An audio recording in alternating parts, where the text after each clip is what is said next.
नाचे बंगाली से चल के कद सहल जल्दी हौवे करमल के। आइल बिया नाचे बंगाली से चल के कद सहल हौवे करमल के। नइखे जे खोले जवानी के भूखे भइल बिया पोलावरे। ऐसे आओ रे बिसे बोलाओ रे शीशे सटा के डीजे पर डोलाओ रे।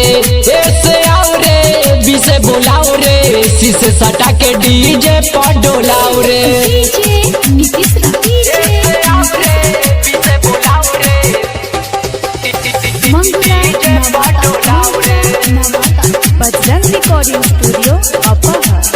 नाचले तो लौकेला चोली के पटिया मुँह में धरा 10 तनी 10 टकिया।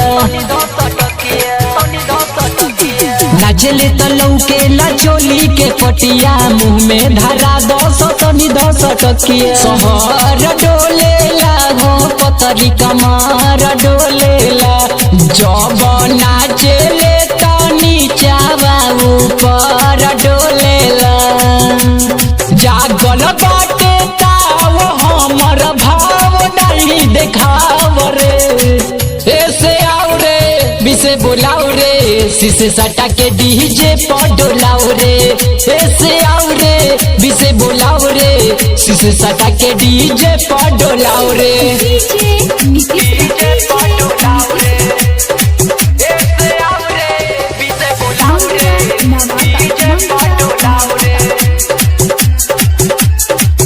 तोरा ही पी के देखी सबके बीपी बाबर हल लइका चाहे लन स पाजा में धरल। तोरा ही पी के देखी सबके बीपी बाबर हल लइका चाहे लन स पाजा में धरल। मौका बाटे आके चौका मारल सरे राइटर नीरज सनिया के गरमी झारल सरे।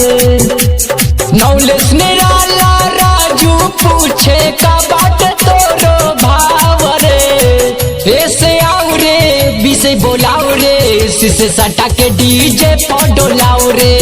ऐसे आओ रे बिसे बोलाओ रे शीशे सटा के डीजे पर डोलाओ रे। बजरंग रिकॉर्डिंग स्टूडियो अपहर।